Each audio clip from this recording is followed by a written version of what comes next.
ഭാരതാംബയുടെ ചിത്രം സംബന്ധിച്ചുള്ള വിവാദം അവസാനിക്കുന്നില്ല. കഴിഞ്ഞ ദിവസം രാജേന്ദ്ര വിശ്വനാഥ് ആർലേക്കർ എന്ന് പറയുന്ന ഗവർണർ ഈ ഭാരതാംബയുടെ ചിത്രം വേണമെന്ന് പറയുന്നു.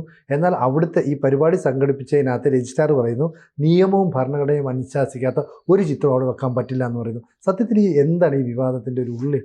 അല്ല, ഇതിനകത്ത് രണ്ട് മൂന്ന് ഘടകങ്ങളുണ്ട്. ഒന്ന്, ഇവർ ഗവർണർ എന്ന് പറഞ്ഞാൽ ജസ്റ്റിസ് സദാശിവം അവിടെ ഗവർണറായിരുന്നു അല്ലേ? അതെ, സുപ്രീം കോടതി ചീഫ് ജസ്റ്റിസ് ആയിരുന്നു. അപ്പം ഒരു ഇടതുപക്ഷ സർക്കാരിൻ്റെ സ്വന്തം ആളായിരുന്നു. ഒരു പ്രശ്നത്തിനുമില്ല. പിണറായി പറയുന്നത് ഒപ്പിടുന്നൊരു ഗവർണർ. അതിനുശേഷമാണ് ആരിഫ് മുഹമ്മദ് ഖാൻ വന്നത്. ആരിഫ് മുഹമ്മദ് ഖാൻ വന്നപ്പോൾ അദ്ദേഹം ഈ പിണറായി ബ്രണ്ണൻ കോളേജ് എന്ന് പറഞ്ഞാൽ അതിനേക്കാളും വലിയ 100 ബ്രണ്ണൻ കോളേജുള്ള സമാനമായ യു പിയിൽ കളി പഠിച്ചിട്ട് വന്ന ആളായിരുന്നു ആരിഫ് മുഹമ്മദ് ഖാൻ. ആരിഫ് മുഹമ്മദ് ഖാനോടൊന്ന് പിണറായി മുട്ടി നോക്കിയപ്പോൾ പിണറായി നിലംപരിശായിപ്പോയി അല്ലേ? അതെ. കേരളത്തിലെ ഏറ്റവും പോപ്പുലർ മാനായിട്ട് ഗവർണർ അങ്ങ് മാറി. ഇവിടെ SFIക്കാർ വഴി തടയുമ്പോൾ എന്നാ തടയണ എന്ന് പറഞ്ഞ് അങ്ങോട്ട് ഇറങ്ങി ചെല്ലുന്ന ഗവർണർ കസേരയിട്ട് റോഡിലിരിക്കും. മിഠായി തെരുവിൽ കോഴിക്കോട് ഈ ഭീഷണിയുള്ളപ്പോൾ കൂളായിട്ട് ഇറങ്ങി മിഠായി തെരുവിലൂടെ നടന്ന് അവിടുത്തെ മാർക്കറ്റിൽ ചെന്ന് ഹൽവ തിന്ന് വലിയ സംസ്കരിച്ച ഭക്ഷണം ഹൽവ തിന്ന് പിണറായിയെ വെല്ലുവിളിപ്പിച്ച് നാണം കെടുത്തിയ ആരിഫ് മുഹമ്മദ് ഖാൻ.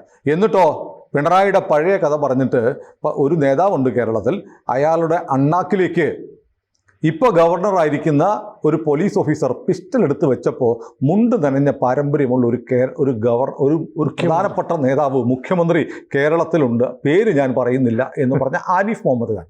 കേരളം ഞെട്ടിപ്പോയി അല്ലേ? അതെ, കേരളം ഞെട്ടിപ്പോയി എന്ന് പറഞ്ഞാൽ പിണറായി അങ്ങ് വിറച്ചു, പിണറായിയുടെ നട്ടല് വിറച്ചു എന്ന് പറയാം. കേരളത്തിലെ CPM-നെ ഇതുപോലെ വെല്ലുവിളിച്ച് പരാജയപ്പെടുത്തി ജനങ്ങളുടെ കയ്യടി നേടിയ ഒരു ഗവർണറായിരുന്നു ആരിഫ് മുഹമ്മദ് ഖാൻ. അത് കാതുകുത്തിയ ഗവർണറായിരുന്നു. ഇപ്പോൾ വന്നിരിക്കുന്നത് കാതുകുത്തിയെന്ന് മാത്രമല്ല കടുക്കനം കൂടി ഇട്ടൊരു ഗവർണറാണ്. രാജേന്ദ്ര വിശ്വനാഥ് ആർലേക്കർ കേരളത്തിലേക്ക് വന്നപ്പോൾ അദ്ദേഹം ഇന്നലെ പറഞ്ഞു, ഞാൻ ഈ കേരളത്തിലേക്ക് വന്നപ്പോൾ ഏറ്റുമുട്ടലിനൊന്നും ഇല്ല എന്ന് ഞാൻ പറഞ്ഞിരുന്നു. അതിനർത്ഥം ഞാൻ ഇവിടുത്തെ ഈ പിണറായി സർക്കാരിന് കോംപ്രമൈസ് ചെയ്തു കീഴടങ്ങും എന്നല്ല. എനിക്ക് എൻ്റെ പ്രത്യയശാസ്ത്രമുണ്ട്, എൻ്റെ ഐഡിയോളജി ഉണ്ട്, നിങ്ങൾക്ക് നിങ്ങളുടെയുണ്ട്. നിങ്ങളിവിടെ ഭരണത്തിലാണെന്ന് വെച്ചിട്ട് എൻ്റെ ഐഡിയോളജി മാറ്റിവെക്കാനൊന്നും ഞാൻ തയ്യാറല്ല എന്ന് പറഞ്ഞു. അപ്പോൾ ഇന്നലെ മന്ത്രിസഭ ഇന്നലെ ബുധനാഴ്ച ചേർന്നിട്ടുണ്ട്. മന്ത്രിസഭാ യോഗം ചേർന്നിട്ട് ഈ ഗവർണർ വലിയ പ്രശ്നം ഉണ്ടാക്കുന്നു, സർക്കാരിൻ്റെ പരിപാടികളിൽ ഭാരതാംബയെ വെക്കുന്നു, അത് പറ്റത്തില്ല എന്നൊക്കെ മുഖ്യമന്ത്രി ഗവർണറോട് സംസാരിക്കണം എന്ന് പറഞ്ഞിരിക്കുക. അപ്പോൾ മുഖ്യമന്ത്രി മിക്കവാറും ഒരു വാറോല നെട്ടിപ്പിടിച്ച് എഴുതി കൊടുക്കും. പക്ഷേ ഗവർണർ പറഞ്ഞു, അത് എൻ്റെ ഐഡിയോളജി വിട്ടിട്ടൊരു കളിയുമില്ല, എൻ്റെ ഐഡിയോളജി വിട്ടിട്ട് കളിയൊന്നുമില്ല എന്ന് പറഞ്ഞു. ഭാരതാംബ എന്ന് പറയുമ്പോൾ എന്താ ഇത്ര വിഷമം? ഭാരതാംബ ഇവർ പറയുന്നത് ഈ ശിവൻകുട്ടി എന്ന് പറയുന്ന ശവമായി കിടന്ന അഭിനയിച്ച് ശീലമുള്ള കുട്ടി. അദ്ദേഹം പറയുന്നത് എന്താണ്? ഭാരതാംബ എന്താണ് ഭാരതാംബ? കണ്ടിട്ടില്ല, ഞങ്ങളാരും കണ്ടിട്ടില്ല, ഇതുവരെ കണ്ടിട്ടില്ല. നമ്മുടെ പൗരാണികമായ ഒരു ശ്ലോകമുണ്ട്, രത്നാകരം ധൗതപദാം ഹിമാലയ കിരീടിനി ബ്രഹ്മരാജശ്രീ രത്നാഢ്യാം വന്ദേ ഭാരതമാതരം. അതായത് ഭാരതമാതാവിനെ പ്രകീർത്തിക്കുന്ന പൗരാണികമായ ഒരു ശ്ലോകമാണ്. നിർഭാഗ്യവശാൽ ഹിന്ദുക്കളുടെ ശ്ലോകമായിപ്പോയി. കാരണം ഹിന്ദുക്കളുടെ രാജ്യമാണ്. ഹിന്ദുക്കളായിരുന്നു. സിന്ധു നദിയുടെ ഇപ്പുറത്ത് താമസിക്കുന്നവരെ ഹിന്ദുക്കളെന്ന് വിളിച്ചു എന്നുള്ള ഒരു വ്യാഖ്യാനം ഉണ്ടല്ലോ. അങ്ങനെയാണെങ്കിൽ രാജ്യത്ത് താമസിച്ചവരെ മുഴുവൻ മറ്റു ദേശത്തുള്ളവർ ഹിന്ദുക്കളെന്ന് വിളിച്ചു. അത് ഒരു മതത്തിൻ്റെ അടിസ്ഥാനത്തിലല്ല. ഇവിടെ ജീവിച്ചിരുന്ന മുഴുവൻ ജനതയും മറ്റുള്ളവർ വിളിച്ച പേരാണ് ഹിന്ദു. അവരുടെ സംസ്കാരത്തിൻ്റെ ഭാഗമായി ഉണ്ടായി വന്ന വേദങ്ങളിൽ പുരാണങ്ങളിലൊക്കെ ഭാരതവർഷത്തെ ഈ ഭാരതത്തെ ദേവതയായിട്ടാണ് കണ്ടിട്ടുള്ളത്, അമ്മയായിട്ടാണ് കണ്ടിട്ടുള്ളത്. സ്വന്തം രാജ്യത്തെ അമ്മയായി കാണുന്നതിന് എന്താ കുഴപ്പം? സ്വർഗത്തെക്കാൾ സുന്ദരമാണ് ഈ ജന്മഭൂമി എന്ന് നമ്മുടെ മലയാളത്തിൽ വരെ പാട്ടുണ്ട് അല്ലേ? പക്ഷെ ഭാരത് മാതാ കീ ജയ്, ഭാരതത്തെ അമ്മയായി അംഗീകരിക്കത്തില്ല എന്ന് ഇപ്പോൾ പറയുന്ന ആരാധറിയോ? ഇപ്പോൾ പറയുന്നത് സുഡാപ്പികളാണ്. അവർക്കാണ് ദൈവസങ്കല്പം, മൂർത്ത രൂപത്തിലുള്ള ദൈവസങ്കല്പത്തെ അംഗീകരിക്കാൻ പറ്റാത്തത്. അവരുടെ രൂപം അവരുടെ ദൈവം വായു പോലെയാണ്, കാണാൻ പറ്റത്തില്ല, ശ്വസിക്കാനും പറ്റത്തില്ല, ഉണ്ടെങ്കിലല്ലേ ശ്വസിക്കാൻ പറ്റുള്ളൂ. അപ്പോൾ ഏതായാലും അങ്ങനെ ഒരു ദൈവരൂപം അവരുടെ പ്രവാചകനെ പോലും വരയ്ക്കാൻ പറ്റത്തില്ല. അങ്ങനെ ഇരിക്കെ ഭാരതം എന്ന് പറയുന്ന രാജ്യത്തിൻ്റെ ഒരു രൂപമുണ്ട് എന്ന് പറഞ്ഞാൽ ആരുടെ വികാരമാണ്, ആരുടെ മതവികാരമാണ് വ്രണപ്പെടുന്നത്? ഈ നാട്ടിലെ ഹിന്ദുക്കളുടെ അല്ല, മുസ്ലിമുകളുടെ വികാരം വ്രണപ്പെടുകയാണ്. അപ്പോൾ ഭാരതമാതാവ് എന്ന് പറയുമ്പോൾ ഇവർക്ക് ചൊറിച്ചിൽ വരുന്നത് ആരാന്നറിയോ? മുസ്ലിം വോട്ട് പോകുന്നത് പേടിച്ചിട്ടാ. അതുകൊണ്ടാണ് ഈ തന്ത്രം കാണിക്കുന്നത്. എന്താ സംശയം? ഭാരതമാതാവ് എന്നുള്ള സങ്കല്പം ഇല്ലേ? ഭാരതമാതാവിൻ്റെ ചിത്രം ആദ്യം ഉണ്ടാക്കിയതാരാ? ഇതൊക്കെ ഈ വിവാദം ഉണ്ടായപ്പോൾ തൊട്ട് ഒരുപാട് തവണ നമ്മുടെ തന്നെ പ്ലാറ്റ്ഫോമിൽ ചർച്ച ചെയ്യപ്പെട്ടതായതുകൊണ്ട് ഞാനൊന്നും അത് വീണ്ടും ആവർത്തിക്കുന്നില്ല. പക്ഷേ 1936 ശിവപ്രസാദ് ഗുപ്ത എന്ന് പറയുന്ന ഒരാൾ ബനാറസിൽ, കാശിയിൽ ഒരു ഭാരതമാതാ ക്ഷേത്രം ഉണ്ടാക്കി. ഈ ഭാരതമാതാ ക്ഷേത്രം ഉണ്ടാക്കിയപ്പോൾ അവിടെ പ്രതിഷ്ഠ നടത്തിയ ആരാന്നറിയോ? സാക്ഷാൽ മഹാത്മാഗാന്ധിയാണ് അവിടെ ഈ പ്രതിഷ്ഠ നടത്തി. ഭാരതമാതാവിൻ്റെ ക്ഷേത്രം ഇപ്പോഴും ഉണ്ട്. അപ്പോൾ ഭാരതമാതാവ് എന്ന് പറയുന്നത് സംഘപരിവാറിൻ്റെ അജണ്ടയാണോ? ഒരു ഇന്ത്യക്കാരൻ്റെ ആത്മവികാരമാണ്, പ്രചോദനമാണ് ഭാരതമാത എന്നുള്ള സങ്കല്പം. ഭാരത് മാതാ കീ ചെയ്യുന്ന കോൺഗ്രസ്സുകാരല്ലേ വിളിച്ചുകൊണ്ടിരുന്നത്? കോൺഗ്രസ് അല്ല, പപ്പുവിൻ്റെ കോൺഗ്രസ് അല്ല, ഇന്ത്യൻ നാഷണൽ കോൺഗ്രസ്, ദേശീയ പ്രസ്ഥാനത്തിൻ്റെ ഭാഗമായി ഉണ്ടാക്കിയ കോൺഗ്രസിൻ്റെ മുദ്രാവാക്യം ഭാരത് മാതാ കീ ചെയ്താണ്. ഇന്നിപ്പോൾ കോൺഗ്രസ്സുകാർ വിളിക്കുമോ? ജയ് ഹിന്ദ് വിളിക്കുമോ? വന്ദേ മാതരം വിളിക്കുമോ? വന്ദേ മാതരം എന്ന് എത്ര കോൺഗ്രസ്സുകാർ പറയും? വന്ദേ മാതരം എന്നുള്ളത് അവർ RSSൻ്റെ ആക്കി. വന്ദേ മാതരം അമ്മയെ വന്ദിക്കുന്നു എന്നാണ് പറയുന്നത്. അമ്മയെ വധിക്കണം എന്ന് പറഞ്ഞ് നടക്കുന്ന ആളുകളാണ് ഇന്നത്തെ കോൺഗ്രസ്സുകാർ.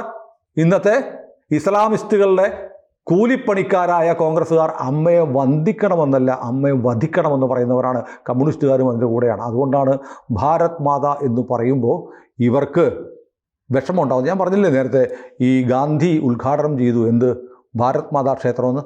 ഗാന്ധി എന്താ വിളിക്കുന്നത്? ഗാന്ധിക്ക് നമ്മൾ കൊടുത്തിരിക്കുന്ന വിശേഷം എന്താ? രാഷ്ട്രപിതാവ് അല്ലേ? ഇപ്പം ഈ ശിവൻകുട്ടി എന്ന് പറഞ്ഞ വിവരദോഷിയായ വിദ്യാഭ്യാസ മന്ത്രി എന്ന് പറഞ്ഞ ഭാരത് മാത എന്ന് പറയുന്നത് ഭരണഘടനയിലും നിയമത്തിലും ഒരിടത്തിലും അംഗീകരിക്കപ്പെട്ടിട്ടുള്ള അല്ല ഈ ചിത്രം. അതെ, രാഷ്ട്രപിതാവ് എന്ന് പറയുന്നത് എവിടെയെങ്കിലും അംഗീകരിക്കപ്പെട്ടിട്ടുണ്ടോ? ഏത് നിയമപ്രകാരം, ഏത് ഭരണഘടന പ്രകാരം?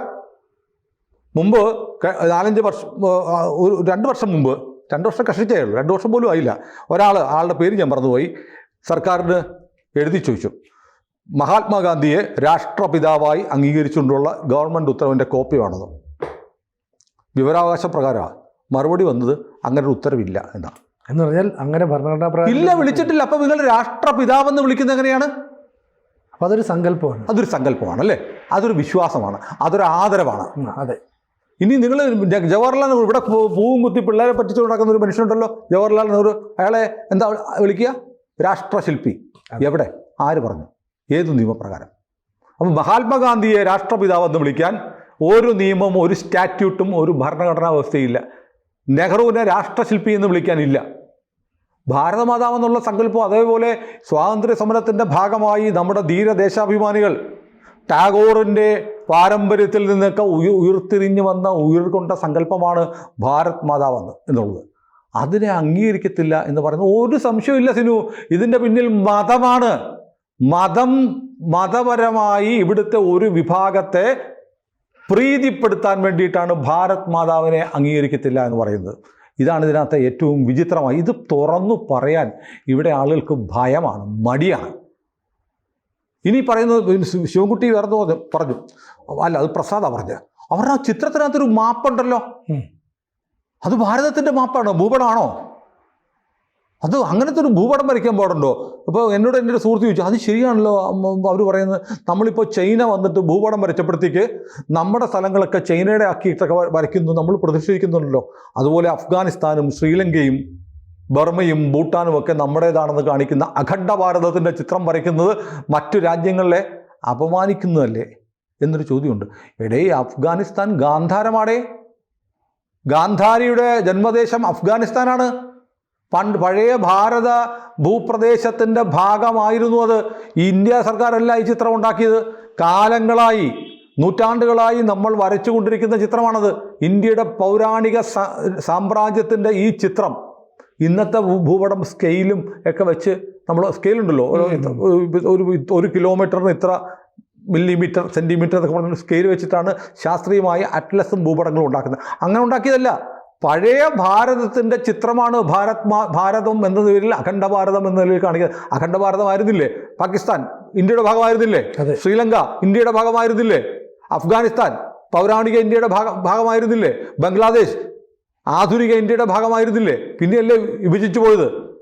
അപ്പം ആ പഴയ ഭാരത ഭൂപ്രദേശത്തിൻ്റെ ചിത്രം കാണിക്കുമ്പോൾ ഇത് നിയമവിരുദ്ധമാണെന്ന് പറയുന്ന ശിവൻകുട്ടി ആലോചിക്കണം. നമ്മുടെ ദേശീയ ഗാനം എന്താണ്? ജനഗണമന.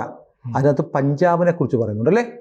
പഞ്ചാബ് മുഴുവൻ ഇപ്പോൾ ഉണ്ടോ പടയിൽ? പകുതി പാകിസ്ഥാനില്ല. ഇനി പോട്ടെ, സിന്ധിനെ കുറിച്ച് വരും. പഞ്ചാബ്, സിന്ധ്, ഗുജറാത്ത് എന്ന് വരും. സിന്ധ് എവിടെ? സിന്ധ് പാകിസ്ഥാനിലാണ്. അപ്പം ശിവൻകുട്ടി എന്ന് പറയുന്ന ഈ വിവരദോഷിയായ വിദ്യാഭ്യാസ മന്ത്രിയും പ്രസാദ് എന്ന് പറയുന്ന ഈ കൃഷി മന്ത്രി, അങ്ങനെ മന്ത്രി ഉണ്ടെന്ന് ഇപ്പോഴാണ് അറിയുന്നത്, പലരും എന്നോട് പറഞ്ഞു. ആ മന്ത്രി പറയുമായിരിക്കും, അയ്യോ ദേശീയ ഗാനം ചൊല്ലാൻ പാടില്ല, സിന്ധ് ഇപ്പൊ പാകിസ്ഥാനിലാണ്, അത് പാകിസ്ഥാന്റെ വികാരം വ്രണപ്പെടുമെന്ന് ഇവർ പറയോ? നമ്മുടെ ദേശീയ ഗാനത്തിൽ സിന്ധുണ്ട്, സിന്ധ് ഇന്ത്യയിലില്ല അല്ലേ? അതെ. അപ്പൊ ഇവരുടെ പ്രശ്നം അതൊന്നുമല്ല. അപ്പൊ പാകിസ്ഥാനിൽ കിടക്കുന്ന സിന്ധിനും ക്ഷേമം ഉണ്ടാവട്ടെ എന്ന് പറഞ്ഞാൽ പാകിസ്ഥാന് ക്ഷേമം ഉണ്ടാവണമെന്ന് പറയുന്നതാണ് നമ്മുടെ ദേശീയ ഗാനം. അത് റദ്ദാക്കണമെന്ന് കമ്മ്യൂണിസ്റ്റുകാർ പറയുമോ? പറയില്ല. അപ്പോൾ അവരുടെ പ്രശ്നം എന്നറിയോ? ഭാരത് മാതാവ് എന്ന് വിളിക്കുന്നത് മാത്രം ഇവിടുത്തെ മുസ്ലിമുകൾക്ക്, ഇസ്ലാമിസ്റ്റുകൾക്ക് ഇഷ്ടപ്പെടത്തില്ല. അപ്പം മതത്തെ രാഷ്ട്രീയമായിട്ട് കണക്ട് ചെയ്യാണ്. അത് നേരിട്ട് പറഞ്ഞാൽ തിരിച്ചടി കിട്ടാം. അതുകൊണ്ട് വളഞ്ഞ വഴിക്ക് പിടിക്കുകയാണ് CPM. അപ്പോൾ ഭാരത് മാതാവിനെ വെച്ചാൽ നിങ്ങളുടെ ചൊറിച്ചിലിന് കാരണം നിങ്ങൾ വോട്ട് പിടിക്കാൻ വേണ്ടി, സംഘടിത വോട്ട് ബാങ്കിന് വേണ്ടി നിങ്ങൾ ശ്രമിക്കുന്നതുകൊണ്ടാണ് നിങ്ങൾ ഭാരത് മാതാവിനെതിരെ നിൽക്കുന്നത്. ഇനി നിങ്ങൾ ആരെയാ പേടിപ്പിക്കാൻ നോക്കുന്നത്? ആർലേക്കറിൻ്റെ രാജ്നാഥ വിശ്വനാഥ ആർലേക്കർ. ഈ ഗോവയിലെ ഏറ്റവും വലിയ ജയിലിൻ്റെ പേരെന്താ അറിയുമോ? അഗ്വാദ ജയിൽ, അഗ്വാദ സെൻട്രൽ ജയിൽ. അടിയന്തരാവസ്ഥ കാലമാണ്. രാജേന്ദ്ര വിശ്വനാഥ ആർലേക്കർ 2ാം വർഷം BCom പഠിക്കുന്നു. സ്വാതന്ത്ര്യ സമരത്തിൽ അന്ന് 17-18 വയസ്സുള്ള ഈ ചെറുപ്പക്കാരൻ പങ്കെടുത്തു. നിങ്ങൾ ഓർക്കണം, നിങ്ങൾ പേടിപ്പിക്കാൻ നോക്കുന്ന ആരാണെന്ന് ആലോചിക്കണം. ആർലേക്കറിനെ രാജേന്ദ്ര വിശ്വനാഥ ആർലേക്കറിലെ പോലീസ് പിടിച്ചുകൊണ്ട് പോയി. എന്നിട്ട് അവിടുത്തെ ഏറ്റവും വലിയ ജയിലായ അഗ്വാദ ജയിലിലാണ് അടച്ചത്. ജയിലിൽ പിറ്റേ ദിവസം ഉച്ചയ്ക്ക് ഭക്ഷണം കഴിക്കാൻ വേണ്ടി ക്യൂ നിൽക്കുകയാണ്. ക്യൂവിൽ ഇങ്ങനെ നിന്ന് പോയിക്കൊണ്ടിരിക്കുമ്പോൾ തൊട്ടപ്പുറത്തെ വരിയിൽ നിൽക്കുന്നു അദ്ദേഹത്തിൻ്റെ പിതാവ് വിശ്വനാഥ ആർലേക്കർ. ഞെട്ടിപ്പോയി. അച്ഛനും മകനും അറിയില്ലായിരുന്നു. രണ്ടുപേരും അടിയന്തരാവസ്ഥയ്ക്കെതിരെ സമരം ചെയ്ത് ജയിലിലായത്. ആ ജയിലിൽ വെച്ചാണ് കാണുന്നത്. രണ്ടുപേർക്കും വലിയ സങ്കടമായിപ്പോയി. സങ്കടമാകാൻ കാരണം എന്നറിയോ? ജയിലിൽ അടയ്ക്കപ്പെട്ടതിനല്ല. അച്ഛൻ അടിയന്തരാവസ്ഥയ്ക്കെതിരെ സമരം ചെയ്ത് ജയിലിൽ പോകുമ്പോൾ അച്ഛനോർത്ത് അമ്മ ഭാര്യയ്ക്ക് കുഴപ്പമൊന്നുമില്ല, മകൻ നോക്കിക്കോളൂ. മകൻ സമരം ചെയ്ത് പോകുമ്പോൾ അച്ഛനുണ്ടല്ലോ, ഞാൻ പോയാലും കുഴപ്പമില്ലെന്ന് ആലോചിച്ചു. പക്ഷേ രണ്ടുപേരും ഒരേപോലെ ജയിലിലായപ്പോൾ ആരും ഇല്ലാണ്ടായിപ്പോൾ അതോർത്ത് അന്ന് ഒരുപക്ഷെ അന്നായിരിക്കും വിശ്വനാഥൻ്റെ രാജേന്ദ്ര വിശ്വനാഥ ആർലേക്കറിൻ്റെ കണ്ണൊന്ന് നനഞ്ഞിട്ടുള്ളത്. പക്ഷേ വിദ്യാർത്ഥി ആയതുകൊണ്ട് 6 മാസം കഴിഞ്ഞ് വിട്ടു. അടിയന്തരാവസ്ഥ കഴിഞ്ഞിട്ടാണ് അച്ഛനെ വിടുന്നത്. അങ്ങനെ അടിയന്തരാവസ്ഥ കാലത്ത് ഗോവ സംസ്ഥാനത്തിലെ ഏറ്റവും വലിയ ജയിലിനും ഭയപ്പെടുത്താൻ കഴിയാത്ത രാജേന്ദ്ര വിശ്വനാഥ ആർലേക്കറെയാണ് ഇവിടുത്തെ കുറേ മരയുളകളായ SFIക്കാരും DYFIക്കാരും പിന്നെ KSUക്കാരൂടെ പേടിപ്പെടുത്താൻ ശ്രമിക്കുന്നത്. പിന്നെ നോക്കൂ, നമ്മൾ ഇന്നലെ ശ്രീ പത്മനാഭ സേവാ സംഘം എന്ന് പറയുന്ന ഒരു സംഘടന, സെനറ്റ് ആള് ആർക്കും വാടകയ്ക്ക് എടുക്കാം, യൂണിവേഴ്സിറ്റിയുടെ കാശ് കൊടുത്താൽ ആർക്കും വാടകയ്ക്ക് എടുക്കാവുന്ന സ്ഥലമാണ്. അവിടെ ശ്രീ പത്മനാഭ സേവാ സംഘം അത് വാടകയ്ക്ക് എടുത്തു. അടിയന്തരാവസ്ഥയുടെ 50ാം വാർഷികത്തോടനുബന്ധിച്ച് ഒരു പുസ്തക പ്രകാശനം. സ്വകാര്യ ചടങ്ങാണോ? ആണല്ലോ.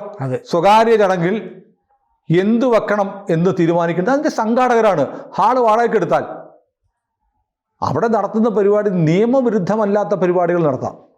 അപ്പോഴാണ് ഈ കേരള സർവകലാശാലയിലെ ഒരു വിവരദോഷിയായ തെമ്മാടി, രജിസ്ട്രാർ എന്നാണ് അയാളുടെ പേരെന്ന് തോന്നുന്നു, അവൻ വന്നിട്ട് പറയുകയാണ് നിയമവിരുദ്ധമായ ചിത്രങ്ങൾ ഇവിടെ വെക്കാൻ പാടില്ലെന്ന്.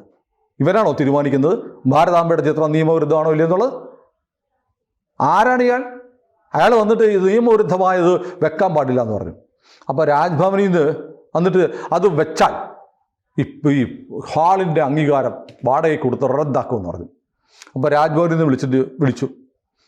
നിന്ന് വിളിച്ചിട്ട് ഞാൻ മനസ്സിലാക്കുന്നത് ADCയുടെ ഓഫീസിൽ നിന്ന് വിളിച്ചിട്ട് ഈ രജിസ്ട്രാർഡ് ചോദിച്ചെന്ന്, ഈ ഏത് നിയമപ്രകാരമാണ് ഭാരതാംബയുടെ ചിത്രം നിയമവിരുദ്ധമാകുന്നത്? ഒറ്റ ചോദ്യം അല്ലേ? ഒറ്റ ചോദ്യം. ഒരു ചോദ്യം കൂടി ഉണ്ടായിരുന്നു. ആ ചിത്രം വെച്ചതിൻ്റെ പേരിലാണ് ഈ ഓഡിറ്റോറിയത്തിലെ പരിപാടി റദ്ദാക്കിയതായി ഇയാൾ പറയുന്നതെന്ന് രേഖാമൂലം എഴുതി കൊടുക്കണം. 2 കാര്യങ്ങളും അവൻ്റെ സർവാംഗം മറച്ചു. ഈ ഊള അതായത് SFIക്കാരുടെയും DYFIക്കാരുടെയും KSUക്കാരുടെയും ചട്ടുകമായിട്ട് തരംതാണ രാഷ്ട്രീയക്കാരനെ പോലെ പ്രവർത്തിച്ച കേരള സർവകലാശാലയുടെ രജിസ്ട്രാർ അനിൽകുമാർ എന്ന് പറയുന്ന വിവരദോഷി, അവൻ മുങ്ങിയിട്ട് പിന്നെ പൊങ്ങിയിട്ടില്ല. അവനവിടെ വന്ന് രാഷ്ട്രീയം കളിക്കാൻ പോയി. ഇവൻ അവിടുത്തെ കേരള ഗവർണർ എന്ന് പറയുന്ന ഈ സർവകലാശാലയുടെ ചാൻസലറാണ്. ചാൻസലർ പങ്കെടുക്കുന്ന പരിപാടിയുടെ അംഗീകാരം റദ്ദാക്കാൻ ചാൻസലറുടെ കീഴിലെ ഒരു ഭൃത്യനായ, സെർവൻ്റ് എന്ന് പറഞ്ഞാൽ ഭൃത്യൻ എന്ന് അർത്ഥമുണ്ട് അല്ലേ? അതെ, ഒരു വെറും ഭൃത്യൻ മാത്രമായ രജിസ്ട്രാർ ആരാ? അപ്പോൾ രജിസ്ട്രാർ വന്നിട്ട് കളഞ്ഞ രാഷ്ട്രീയം കളിച്ചു. പിന്നെ ഒരു കാര്യമുണ്ട്, ഒരു ചെറിയ തടങ്ങ്, ഒരു കൊച്ചു പുസ്തകത്തിൻ്റെ പ്രകാശനം, അങ്ങനെ ഒതുങ്ങിപ്പോകേണ്ട പരിപാടി കേരളം മുഴുവൻ ലൈവായി കാണിക്കുന്ന ഒരു പരിപാടിയാക്കി മാറ്റിയതിന് ഈ രജിസ്ട്രാർ എന്ന് പറയുന്ന ഈ മരയോളയോടും പിന്നെ വിവരമില്ലാത്ത SFIക്കാരോടും KSUക്കാരോടും അതിൻ്റെ സംഘാടകർ നന്ദി പറയുന്നുണ്ടാവും അല്ലേ? ശ്രീ പത്മനാഭ സേവാ സംഘവും നിങ്ങൾ കേട്ടിട്ടുണ്ടോ ഇതിനു മുമ്പ്? ഇല്ല. ആ പുസ്തകത്തെക്കുറിച്ച് കേട്ടിട്ടുണ്ടോ? ഇല്ല. പക്ഷേ ഇപ്പോൾ എല്ലാവരും അതറിഞ്ഞില്ലേ? എല്ലാവരും അറിഞ്ഞു. അങ്ങനെയാണ്, അതാണ് ചില പബ്ലിസിറ്റികൾ അങ്ങനെ. പിന്നെ ഈ രാജേന്ദ്ര ആർലേക്കറെ കുറിച്ച് നമ്മൾ പറഞ്ഞു. അങ്ങനെ രാജേന്ദ്ര ആർലേക്കർ ഈ പറയുന്നത് പോലെ അദ്ദേഹം അത്ര നിസാരക്കാരനാണ്. ഗവർണർ പണി ഇതാദ്യമല്ല. ബീഹാറിലും ഹിമാചൽ പ്രദേശിലും ഗവർണറായിരുന്നു, മന്ത്രിയായിരുന്നിട്ടുണ്ട്. അതുകൊണ്ട് ഒരു സർക്കാർ, ഒരു ക്യാബിനറ്റ് എന്ന് പറഞ്ഞാൽ എന്താണെന്ന് ആർലേക്കർക്ക് അറിയാം. പിന്നെ സ്പീക്കർ ആയിരുന്നിട്ടുണ്ട്. നിയമസഭയെ എങ്ങനെ കൊണ്ടു നടക്കണമെന്ന് അദ്ദേഹത്തിന് അറിയാം. പിന്നെ ഒരു ഘട്ടത്തിൽ ഗോവയിലെ മുഖ്യമന്ത്രി സ്ഥാനത്തേക്ക് വരെ പരിഗണിക്കപ്പെട്ടിരുന്ന ആളായിരുന്നു 1954 ഏപ്രിൽ 23 ജനിച്ച 70 വയസ്സുള്ള ആർലേക്കർ ഈ പറഞ്ഞതുപോലെ രാജ്യസ്നേഹിയാണ്. സ്വന്തം പ്രത്യയശാസ്ത്രം ഒന്നിനു പിന്നാലെ, സ്വന്തം ആശയം ഒന്നിനും കീഴ്പ്പെടുത്താൻ തയ്യാറല്ലാത്ത ദേശാഭിമാനിയായ ഒരു മനുഷ്യൻ. ആ മനുഷ്യനോട് കേരളത്തിലെ CPM ഏറ്റുമുട്ടാൻ, SFI DYFI ഒക്കെ പോട്ടെ, ചീട് കേസ്, CPM ഏറ്റുമുട്ടാൻ തീരുമാനിച്ചാൽ ഓർക്കേണ്ട ഒരു കാര്യമുണ്ട്. ആരിഫ് മുഹമ്മദ് ഖാൻ അല്ല, ആരിഫ് മുഹമ്മദ് ഖാൻ BJPക്കാരനായിരുന്നു, BJPയിലേക്ക് വന്ന ആളാണ്. അതെ. പക്ഷേ രാജേന്ദ്ര വിശ്വനാഥ ആർലേക്കർ കുട്ടിക്കാലം മുതൽ RSSൻ്റെ ശാഖയിലൂടെ വളർന്നു വന്ന ആളാണ്. കളി വേറെയായിരിക്കും, കളി പഠിക്കാൻ പോകുന്നതേ ഉള്ളൂ. കൂടുതൽ വാർത്തകളും വിശേഷങ്ങളും നിങ്ങളിലേക്ക് എത്താൻ ABC മലയാളം സബ്സ്ക്രൈബ് ചെയ്യുക, ബെൽ ബട്ടണും അമർത്തുക.